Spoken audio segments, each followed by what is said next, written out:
Hi everyone, aspiring homeowners. Nandito ako ngayon sa Quezon Residences 3. Ito po ay na-acquire ng client ko last year. Actually, this client ay hindi ko pa po nami-meet before. Never pa po kami nag-meet in person at nagkakausap lang po kami through online. No? So, shoutout po sa aking clients from UK. Maraming po salamat at pinagkatiwalaan niyo ako at ako yung napili niyong salesperson para mag-assist sa inyong future home. This house is for turnover na. Actually, nag-finishing na sila kanina para ready na for punch listing.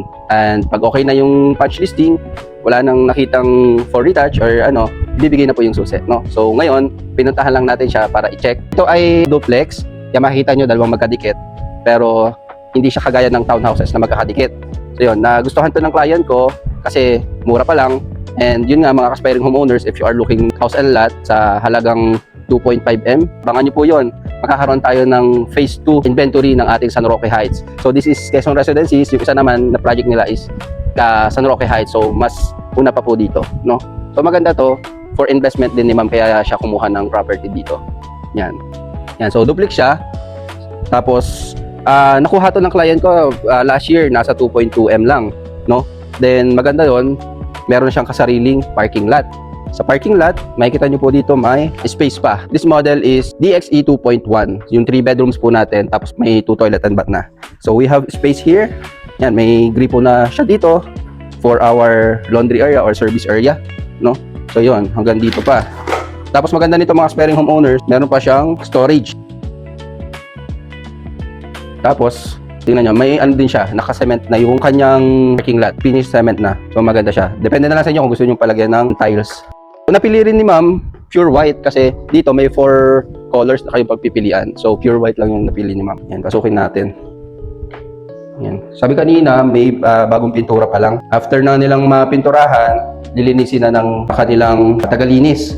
Then ready na for turnover. No? Imagine, last year lang na-acquire ng client ko. Then ngayon, for turnover na agad sa kanila. Meron na siyang kitchen sink.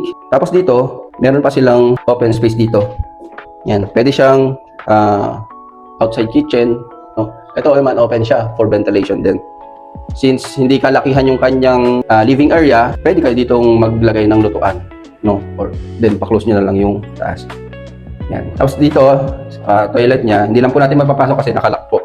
So maganda gusto ko sa kanya, aluminum yung kanyang door. Ito po ay glass, then may design. Isa din sa nagustuhan ko dito kasi mga aspiring homeowners, malaki yung bintana, no?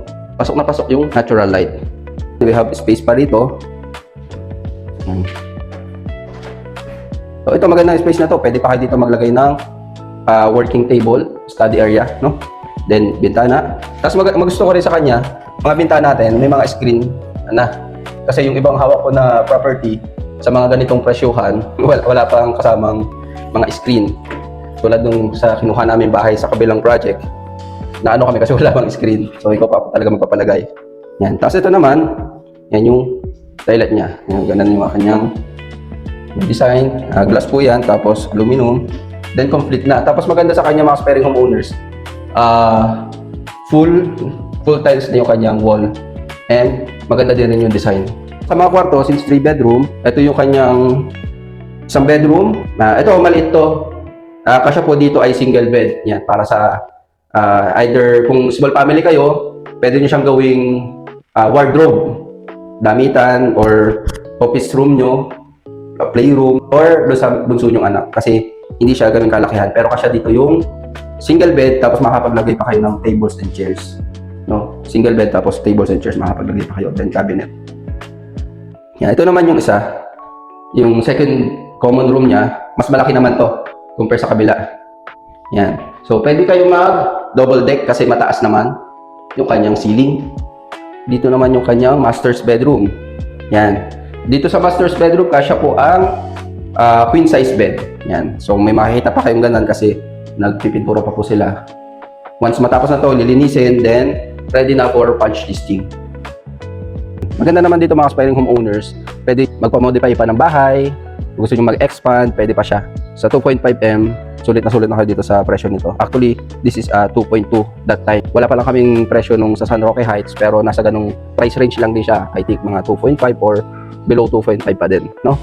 So yun. So again po, maraming salamat sa aking client na pinagkatiwalaan ako kahit never ko pa pong nakikita in person. Since OFW din po siya, yan, kung kayo OFW and medyo hesitant na kumuha pa ng property, marami naman po kaming salesperson na pwedeng mapagkatiwalaan at tulungan kayo. So, and syempre, hindi na kayo lalayo, nandito na po ako, tutulungan ko po kayo makapag-acquire ng investment goal nyo na bahay for long term. Nandito po ako para i-assist kayo. So, yun lang po. Maraming salamat at konting montage sa bahay na to.